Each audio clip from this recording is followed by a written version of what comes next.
Quand vous n'avez pas confiance en vous, quand vous n'êtes pas assez fort pour faire le diagnostic, même affreux, même épouvantable, en disant Monsieur le Président, les yeux dans les yeux, je vous dis voilà, ça va arriver, je le sais, on a des informations et c'est comme ça que ça va se passer.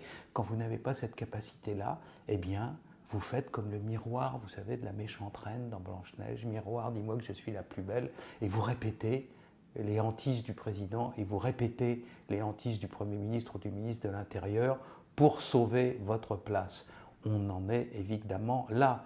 On a bien compris qu'à l'intérieur même de la gauche aujourd'hui, à l'heure actuelle, c'est pas moi qui le dis, c'est pas une méchanceté, c'est le Premier ministre qui a dit ça à propos de la demande de naturalisation française. Il nous manquait plus que celui-là de Tariq Ramadan. Il a parlé d'une tendance, mais elle est forte à gauche, d'islamo-gauchistes, de gens qui forment aujourd'hui clairement le parti de l'étranger, qui sont couchés devant les islamistes, qui les veulent, qui pensent que l'avenir du monde et l'avenir de la France se situe là. Et quand vous avez ça dans votre camp, naturellement, désigner l'ennemi, dire les salafistes, dire les islamistes, ça devient très difficile. C'est ça qui se passe à l'heure actuelle. Et donc, c'est pas très glorieux de sortir oui, mais alors vous comprenez l'ultra-droite, l'extrême droite, etc. Alors que jusqu'à présent, elle n'a rien fait vraiment. Hein. C'est purement hypothétique. Euh, si jamais les choses se durcissent, je ne dis pas que jamais il n'y aura rien. On ne peut jamais dire jamais. Mais en tout cas, à l'heure actuelle, qui fait couler le sang en France depuis 2012 ? C'est pas vraiment l'ultra-droite, hein, quelle qu'elle soit d'ailleurs, pas grave.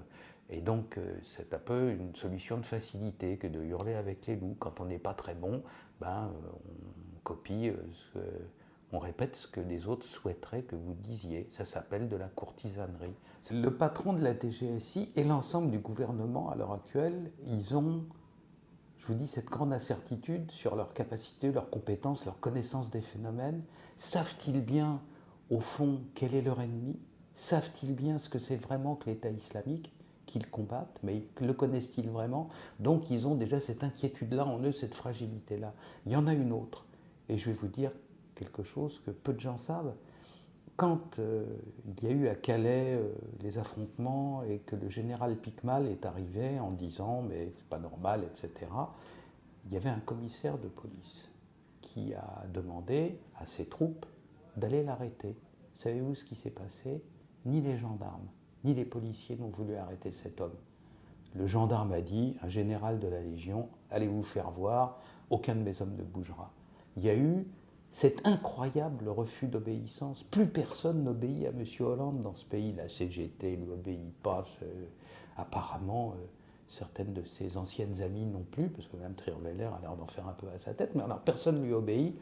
Et donc vous avez une deuxième fragilité qui s'ajoute à la première. Si jamais on donne des ordres, qui nous obéira?